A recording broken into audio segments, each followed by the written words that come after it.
교회가 부흥하기 위해서 많은 일들을 해야 됩니다만, 그러나 욕심 부리다가 교회 안에 분열이 생기고 갈등이 생기는 일 얼마나 많이 보는 거예요. 다 욕심 때문이에요.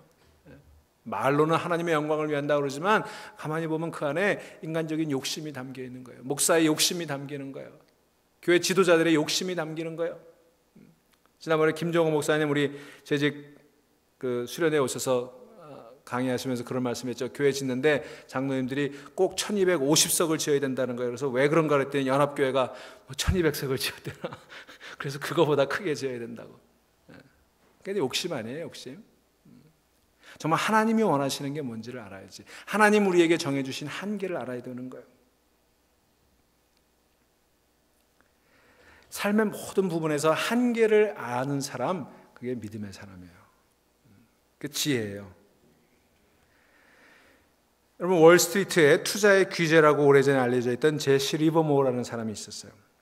그 사람은 아주 가난한 집 출신인데 어떻게 하다가 14살 때 공부도 못하고 그러니까 이제 집을 떠나서 살다가 14살 때부터 증권에 관심을 가지게 됐어요. 그래서 14살 때부터 주식을 하기 시작했어요. 그가 15살에 아주 몇 5불을 가지고 그 주식을 시작을 했는데 1000불을 15살에 모았다는 거예요. 그게 1910년대니까요. 그러니까 지금 그때 그 당시 1000불이면 지금이 한 25,000불 정도의 가치가 있는 돈이라고 그래요. 아주 귀재였는데 투자에. 나중에 그가 1927년에 그의 재산이 그 당시 돈으로 약 1억 불, 100 밀리언 달러. 지금 돈으로 얘기하면 어마어마한 돈이죠. 그런 재산을 모았던 그런 주식의 귀재였어요. 많은 사람들이 그의 투자 기법을 배우려고 하고 그에게 비법 같은 걸 배우려고 해서 그가 책을 쓰고 연구도 많이 했습니다만, 그가 얘기하는 그 투자의 요령은 이런 거예요. 혹시 여러분 주식 하시는 분들 있으면 잘 들으세요. 자, 시세가 좋은 펀드가 있어요. 틀림없이 이건 돈 버는 거예요. 이건 죽었다 깨나도 돈 벌게 돼 있다. 그래도 그 사람은 자기가 가진 투자금의 30% 이상을 투자하지 않았어요.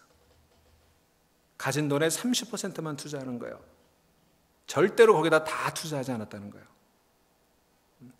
여러분 잘 들으세요. 요즘은요, 주식 괜찮다 그러면 그냥 돈 빌려가지고 은행에 돈 꺼다가 갖다 들여 넣는 사람들이 있죠. 그래서 망하는 거예요. 자, 그리고 주식을 투자했는데 30%가 올라가면 그때는 무조건 팔아버리는 거예요. 더 올라가기로 이건 틀림없이 더 올라간다 그래도 30%만 올라가면 팔았다고 그래요. 조금만 더 기다리면 떼돈을 벌 것 같아도 30% 올라가면 무조건 팔았다는 겁니다. 그런가 하면 이제 샀던 주식이 내려가요. 계속 값이 떨어져요. 그러면 사람들이 어떻게 해요? 이거 다시 올라갈 때까지 기다리죠. 분명히 다시 올라갈 거예요. 지금 팔면 손해가 막심해. 그런데도 그는 30%가 내려가면 무조건 팔아버렸어요. 30% 손해를 봐도 무조건 팔아버렸다는 거예요. 그게 그의 철학이었어요. 다시 말하면 30%, 벌어도 30%, 잃어도 30%. 이 이야기를 잘 정리하면 무슨 말인가 하면 욕심과 미련에 대해서 자기 컨트롤이 있었다는 거예요. 자기 한계를 늘 정해놓고 그 한계 안에서 투자했다는 거예요. 돈이 벌어진다고 무진장 벌어지는 걸 기대하고 욕심 부리지 않았다는 거예요. 30%면 충분하다고 생각하는 거예요. 욕심을 제한할 줄 아는 사람이었어요. 그런가 하면 더 미련 떨지 않았어요. 30%에서 잃어도 끝내고 마는 거예요. 그래서 그가 증권계의 대부로 여김을 받게 되었죠. 문제는 욕망과 미련이에요. 이걸 컨트롤할 수 있어야 돼요. 거기에 성공이 좌우되는 거예요. 그는 한계를 아는 사람이었어요. 주식 투자하는 사람들 이거 잘 명심하시는데요. 그 다음에 또 한 가지 꼭 명심할 게 있어요. 이런 주식 투자의 귀재였지만 그도 결국은 나중에 재산을 다 날리고 자살했다는 거예요. 그러니까 여러분 주식에 기대하지 마세요. 우리가 적절하게 투자하는 건 좋습니다. 그렇지만 그 큰 기대하지 마세요. 큰 돈 벌려고 투자하지 마세요. 아무튼 문제는 욕망과 미련을 버리는 거예요. 자기 한계를 정해놓고 그 한계에 살 줄 알아야 돼요. 여러분 본문에 보면 바울이 이런 얘기를 합니다. 안다라는 표현을 해요. 사형 선고를 받은 줄 알았으니. 여러분 이 알았다는 말이 중요해요. 우리가 알아야 돼요. 내 한계를 알아야 돼요. 지금 상황을 알아야 돼요. 하나님이 뭘 원하시는지를 알아야 돼요. 하나님이 여기까지라고 하시는구나. 그거 알아야 되는 거예요. 사도 바울은 감옥에도 많이 갇혔고 여러분 죽을 뻔한 사람 아닙니까? 그때마다 그는 생각합니다. 하나님이 여기까지라고 말씀하시는구나. 이 감옥에서 죽는구나. 여기서 하나님은 끝내라고 하시는구나. 여러분 한계라는 게 분명히 있거든요. 사형 선고받은 줄 알았다. 이 알았다는 인식이 중요한 거예요. 사람이 그러죠. 죽을 지경이 돼야 정신 차리는 거예요. 돈 조금 있으면 돈 의지해요. 명예 조금 있으면 그 명예를 의지해요. 건강이 있으면 그 건강을 의지하고, 재능이 있는 사람 재능을 의지하고. 사람이라는 게 참 간사해요. 뭐가 좀 있으면 그거 의지하는 거예요. 그래서 그거 안 의지하고 온전히 하나님만 의지하려면 다 잃어버리는 수밖에 없어요. 그런데 오늘 본문에서 우리는 사도 바울의 놀라운 신앙을 보게 되는 거예요. 살 소망이 끊어졌다. 사형 선고를 받은 줄 알았다. 그는 거기서 한계가 정해진 걸 알았던 거예요. 내 생명이 여기서 끝나는구나. 그 한계 상황, 절박한 상황 가운데 있었습니다. 그런데 여러분 본문에 보면 그런 절망적인 상황에서 하나님 여기까지 내 한계를 정하셨구나. 그리고 끝내지는 않았어요. 그 한계를 알되 거기서 다시 희망으로 일어서는 그를 볼 수가 있는 것입니다. 그러면 그가 그 한계를 알게 되고 살 소망이 끊어지고 사형 선고를 받은 줄 알게 되는 그 상황 속에서 무엇을 깨달았는지 오늘 본문에서 몇 가지 살펴보도록 하겠습니다. 첫째로 그는 그 살 소망이 끊어지고 사형 선고를 받은 줄 알게 된 그 한계 상황에서 오직 하나님만을 의지했다 그랬어요. 바울은요, 절망적인 상황에서 오직 하나님만 의지했습니다. 그리고 하나님이 누구신지를 묵상했어요. 여러분, 그 하나님이 누구예요? 바울이 그 죽음의 상황에서, 그 자기의 한계 상황에서 묵상한 하나님 어떤 분이에요? 오늘 본문에 보면 죽은 자를 다시 살리시는 하나님 그랬어요. 여러분, 우리 하나님은 죽은 자를 다시 살리시는 하나님이신 줄로 믿으시기를 바랍니다. 여러분, 우리가 하나님이 누군지 모르는 것 같아요. 하나님은요, 죽은 자를 다시 살리신 하나님이에요. 우리 인간에게 가장 큰 두려움이 뭐예요? 인간의 끝이 뭐예요? 죽음 아니에요? 그런데 하나님은 그 죽음에서 우리를 살리시는 하나님이에요. 여러분, 하나님이 그런 하나님이에요. 우리가 믿는 하나님은 그렇게 째째한 하나님 아니에요. 우리 하나님 피우니까 아주 소심한 하나님이 아니에요. 죽은 자를 다시 살리신 하나님이에요. 오늘 본문에 보면 아주 중요한 것은요, 그런 극심한 고난을 당하게 된 이유에 대해서 이렇게 깨달았다고 고백하는 거예요. 우리 9절 말씀 같이 보실까요? 같이 읽습니다. 시작. 우리는 우리 자신이 사형 선고 받은 줄 알았으니 이는 우리로 자기를 의지하지 말고 오직 죽은 자를 다시 살리시는 하나님만 의지하게 하심이라. 아멘. 오직 하나님만 의지하게 하심이라. 이것이 하나님께서 바울에게 한계를 정하시고 지금 극심한 고난을 허락하신 이유라고 하는 것을 그는 거기서 깨달았어요. 우리는요, 웬만한 고난을 당하면 자기 힘으로, 자기 지혜로, 자기 방법으로 어떻게 헤어나와 보려고 그렇게 몸부림을 칩니다. 그런데 아주 심각한 고난을 겪게 되면 자기가 얼마나 무기력한지를 깨닫게 되죠. 자기 힘으로 안 되는 걸 깨닫게 되는 거예요. 내가 누군가를 의지하는 것이 얼마나 헛되다는 걸 알게 되는 거예요. 내가 사람 의지했더니 실망하시죠? 친구 의지했더니 실망하셨죠? 가족이라고 의지했더니 실망하셨죠? 여러분, 우리가 의지하는 세상의 모든 것들은요, 다 무가치한 거예요. 무의미한 거예요. 그래서 그리스도의 사람은 그런 한계 상황이 오면 오직 하나님만 의지하게 되는 것입니다. 내가 아니라 하나님. 여러분, 이 한마디 고백할 수 있기 위해 우리가 신앙생활 하는 거예요. 나를 의지하는 게 아니라 하나님 의지한다. 하나님을 신뢰하기보다는 자신을 더 붙들고 사는 나를 깨뜨리시기 위해서 하나님은 때로 우리에게 이런 시련도 허용하시는 거예요. 이것을 바울이 한마디로 사형 선고다 이렇게 표현한 거예요. 사형 선고 받은 사람에게 재산이 무슨 소용이 있겠어요? 명예가 무슨 소용이 있겠어요?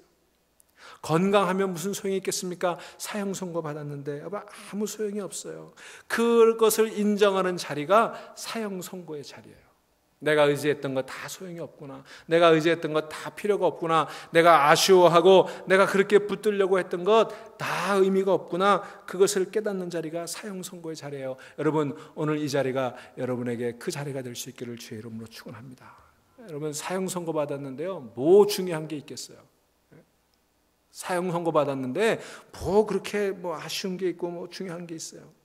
죽었는데 죽은 사람에게 뭐가 그렇게 중요해요?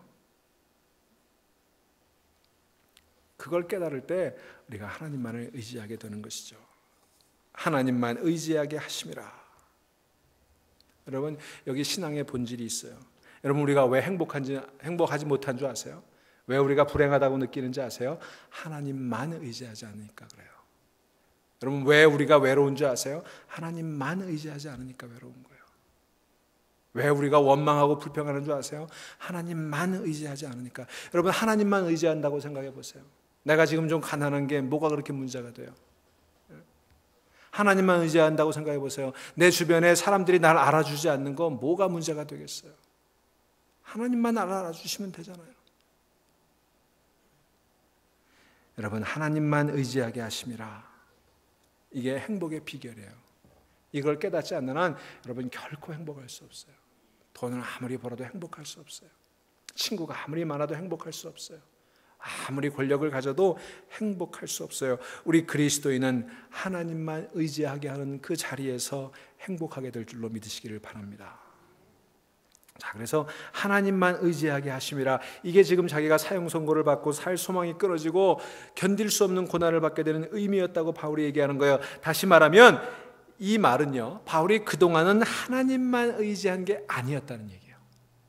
바울은 하나님을 위해 열심히 극심한 사람이었습니다만 그 자리에 가고 보니까 그런 자기 자신도 역시 하나님만 의지하지 않았던 순간들이 있었다는 거예요. 자기도 믿었다는 거예요. 그래서 이런 극심한 시련을 통해서 그걸 깨닫게 되고 이제는 온전히 하나님만 의지하게 된 자가 되었다고 고백하는 것입니다. 사랑하는 여러분, 자기를 의뢰하는 마음, 세상적인 미련, 부질없는 욕망, 하잘것없는 명예, 사람들의 평판, 그거 다 지워버리면 안 되겠어요? 이제 다 좀 내려놓으시면 안 되겠어요? 깨끗하게 지워버리고 하나님만 의지하고 다시 출발할 수 있는 여러분 되시기를 주의 이름으로 축원합니다. 그게 기쁨의 자리예요. 그게 행복의 자리예요. 지난 4월에 미국 뉴스에 찰스 콜슨이라고 하는 사람, 척 콜슨이라고도 하죠. 그 사람이 죽었다는 기사가 아주 크게 보도가 된 적이 있었어요. 그는 누구냐 하면 닉슨 대통령의 특별보좌관을 지낸 사람인데요. 그가 닉슨 대통령의 특별보좌관으로 무소불위의 권력을 행사하던 사람이었는데 워터게이트 사건이 터졌을 때 그 일에 연루가 되어가지고 그 모든 것들을 다 내려놓고 감옥에 간 사람이에요. 더 이상 붙들 수 있는 권력이 그에게 사라져버렸어요. 정말 삶의 정상까지 내려갔다가 바닥까지 떨어진 그런 일을 경험한 사람이었어요. 그가 감옥에서 정말 낙심하고 있었을 때 지인들이 보내준 그 성경책과 C.S. 루이스의 그 신앙 서적들을 보면서 주님을 다시 만나게 됐어요. 자기를 위해 기도해 주는 그런 그들로 인해서 그는 예수님을 자신의 구주와 주님으로 영접하게 됩니다. 그는 인생의 벼랑 끝에서 하나님을 만나게 되었어요. 그 이후에 그는 전적으로 하나님께 그의 삶을 헌신했습니다. 그가 감옥에서 추록한 이후에 그는 감옥 선교를 하기 시작했어요. 감옥에서 만난 그 많은 죄수들을 생각하면서 그는 그들에게 복음을 전하기 시작했어요. Born Again, 거듭남이라고 하는 책, Loving God이라고 하는 책을 써서 불멸의 베스트셀러가 되었어요. 그리고 수감된 죄수들을 전도하기 위해 수많은 일들을 했습니다. 그런 공로를 인정받아서 그는 프리즌 펠로우십이라고 하는 운동을 했던 공로로 우리 종교의 노벨상으로 불리는 템플턴상을 수상하고 미국에서 가장 존경받는 크리스찬으로, 가장 영향력 있는 크리스찬으로 그렇게 살다가 지난 4월에 사망했어요. 그는 권력을 의지했습니다. 세상의 정상에 오른 것 같은 그런 교만함 가운데 살았어요. 그러나 그가 나락에 떨어졌을 때 그는 나락으로 떨어진 것이 아니라 하나님을 만나는 자리로 떨어졌던 거예요. 세상 사람들은 그가 모든 것을 잃고 실패했다고 생각하지만 그는 실패한 게 아니라 그 나락으로 떨어진 그 자리에서 하나님만 의지하게 되는 삶으로 변화되었던 거예요. 그리고 하나님만 의지하는 사람의 인생을 살기 위해 그는 최선을 다하다가 죽게 되었습니다. 이것이 고난이 주는 유익이었어요. 여러분 성경 한 구절 찾아보실까요? 시편 119편.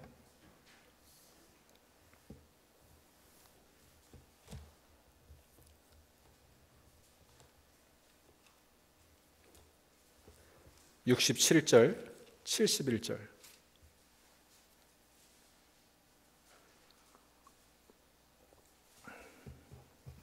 우리 두 절 말씀 같이 읽습니다. 시편 119편 67절 71절 892페이지. 자, 67절 먼저 같이 읽습니다.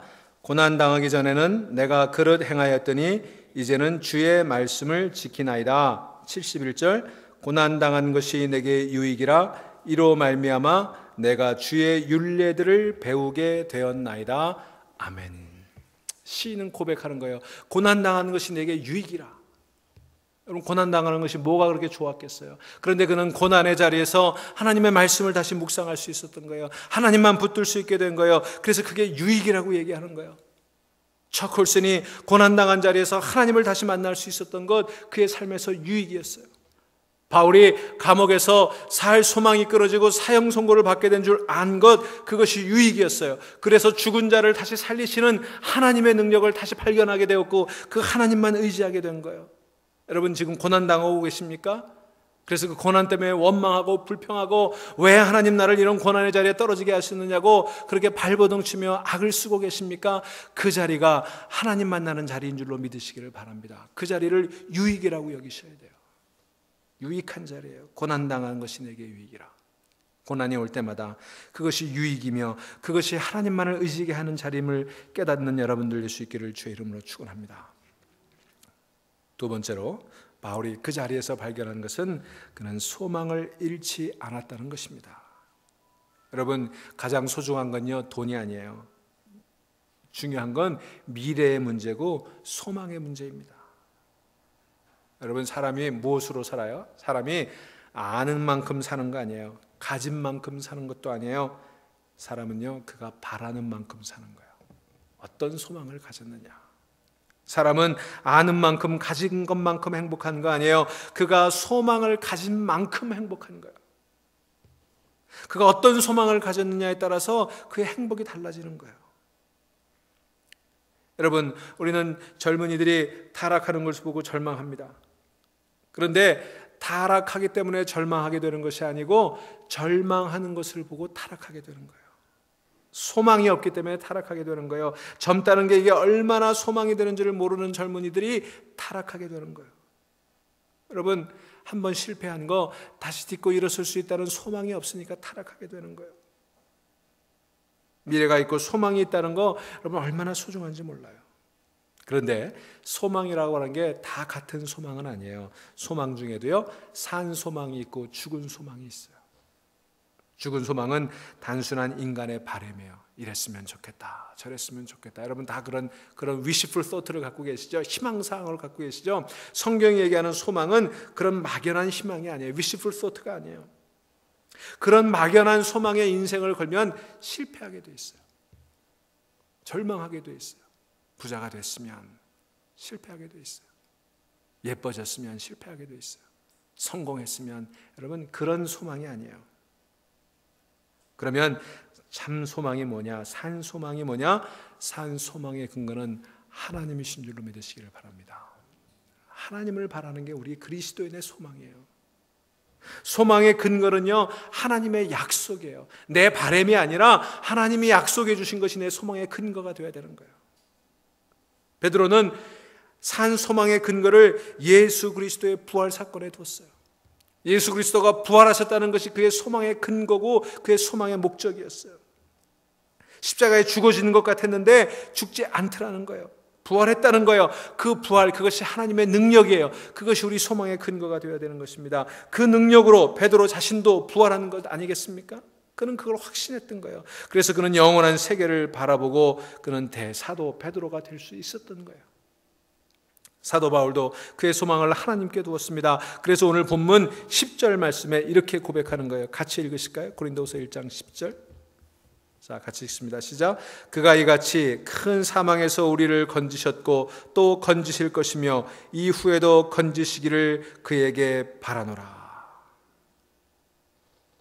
그가 우리를 건지셨다는 거예요. 과거에도 건지셨고 이제도 건져주시고 그리고 이후에도 건져주시기를 소망한다는 거예요. 여러분, 하나님께 소망을 둔 사람에게도요, 시련은 오는 거예요. 그리스도인들도 다 고난은 겪게 되는 거예요. 그러나 그 시련 중에서 더 확실한 소망의 사람으로 살아갈 수 있게 되는 것입니다. 시련과 환난을 당하는 사람은 심각하게 여기지만 그 시련은 잠시 지나가 버리고 마는 거예요. 그러나 그 시련이 믿음을 온전하게 합니다. 믿음을 순수하게 합니다. 믿음을 강하게 합니다. 그래서 시련의 초점은요, 믿음에 있어야 되는 거예요. 그리스도인의 시련의 초점은 믿음에 있어야 되는 거예요.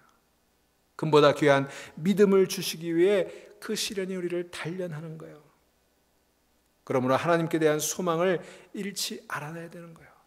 여러분, 어떤 소망을 가지고 살아갔어요? 세상의 소망이 아니라, 죽은 소망이 아니라 산 소망을 바라보며 살아가는 여러분 되시기를 바랍니다. 우리의 소망은 위에 있어요.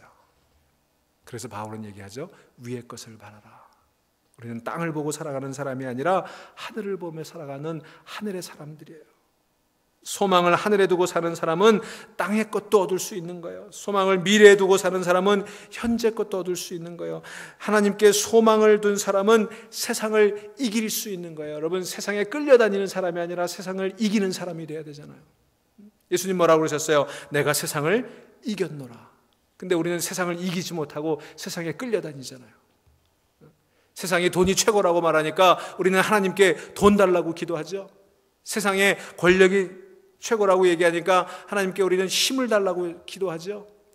그게 세상에 지는 거예요. 세상을 이겨야지. 세상은 돈이 최고라고 말하지만 우리는 돈이 다가 아님을 믿는 사람 아니에요. 세상은 권력이 전부라고 말하지만 우리는 하나님의 권능을 믿는 사람들 아니에요. 그게 세상을 이긴 사람들이에요. 그게 하늘에 소망을 둔 사람이에요. 그러니 하나님께 확실하게 소망을 둔 사람에게는 어떤 환난도 문제가 될 것이 없는 거예요. 오늘 우리가 부르는 찬송, 하늘의 어떤 권세도 끊을 수 없는 영원한 그 사랑 예수님을 바라보는 거예요. 그게 우리의 소망인 거예요. 사랑하는 여러분, 그 하늘의 소망을 두고 산 소망이신 하나님께 소망을 두고 살아갈 때 그 위에 영광과 승리가 있게 될 줄로 믿으시기를 바랍니다. 바울은 그걸 발견했어요. 자, 세 번째로 오늘 고린도후서 1장 8절로 11절 이 본문 속에서 바울이 정말 중요하게 깨달았던 세 번째는요, 그런 중보 기도의 힘을 발견했어요. 여러분, 우리가 오직 하나님을 의지한다는 거, 하나님만 의지한다는 것은 사람들의 도움을 받지 않는다는 건 아니에요. 고립돼서 살아간다는 건 아니에요. 우리가 하나님을 의지하고 하나님을 제대로 의지하게 되면 하나님의 도움의 손길이 누군가를 통해서 우리에게 주어집니다. 그래서 하나님께서는요, 사람을 통해 역사하세요.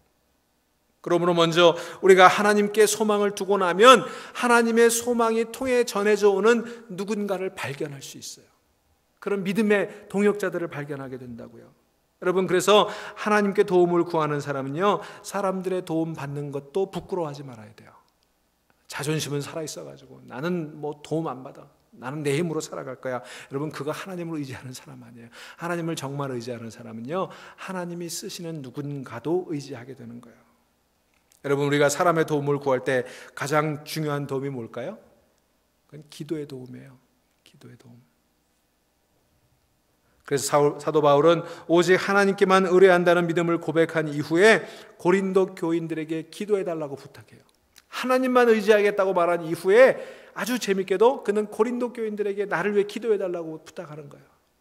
그게 하나님에게만 소망을 두는 사람들의 태도예요. 여러분, 그러니까 기도해달라고 부탁하세요. 교회 중보기도함에 기도의 제목 써 넣으세요. 난 내가 기도해야지. 세상에 믿을 사람은 아무도 없어. 여러분, 그게 교만이에요. 여러분, 목사에게 기도해달라고 부탁해야 되는 거예요. 한병철 목사가 무슨 특별한 영역이 있어서가 아니라 하나님께서 여러분을 위해서 기도하라고 저를 세워주셨으니까 그렇게 기도하는 거예요. 여러분, 우체통에다가 왜 편지를 넣습니까?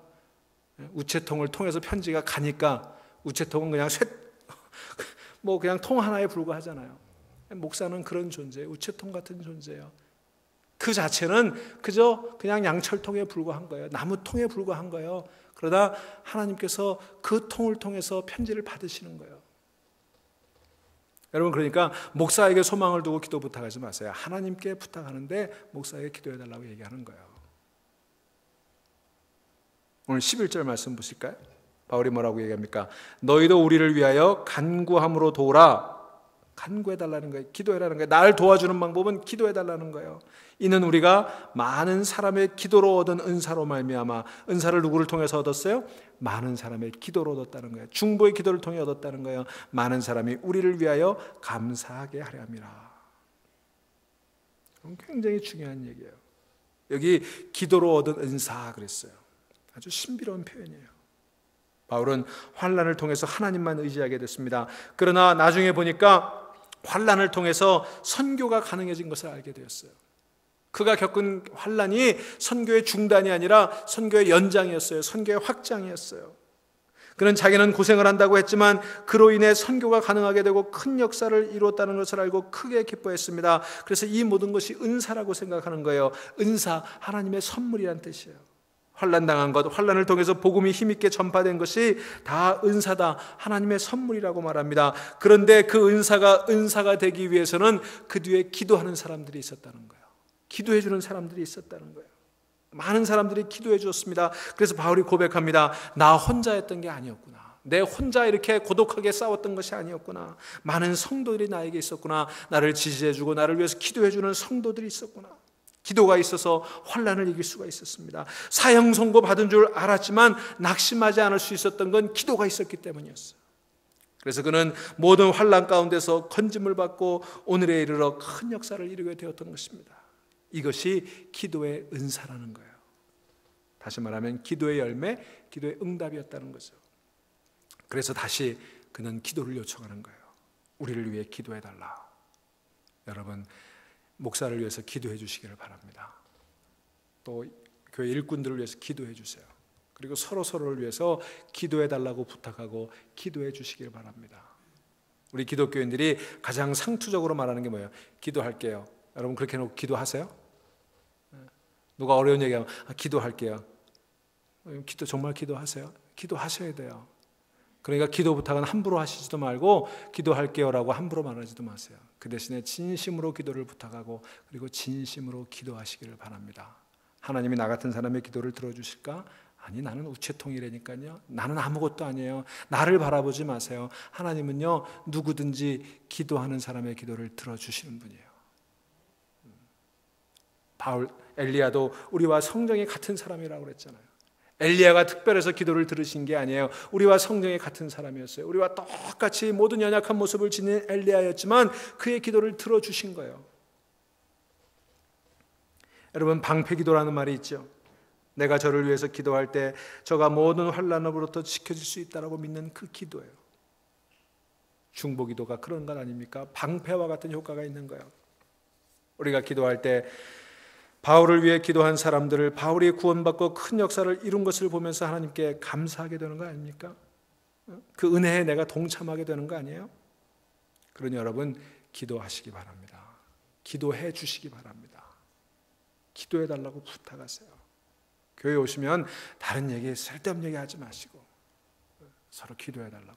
목장에 모였을 때 서로 기도해 달라고. 기도의 제목들을 나누면서 정말 뜨겁게 기도해 보세요. 그리고 그 기도가 그 목장을 통해서 응답받게 될 때 여러분 그 목장에 모이는 것이 즐겁지 않겠어요? 맛있는 음식이 없어도 거기 가면 기도의 능력이 있어. 거기 가면 정말 마음을 터놓고 기도를 나눌 수가 있어. 그런 마음이 생기면 여러분 자꾸 모이고 싶지 않으시겠어요? 여러분 목장이 그런 곳이 되어야 되는 거예요. 교회가 그런 곳이 되어야 되는 거예요. 여성교회가 그런 곳이 되어야 되는 거예요.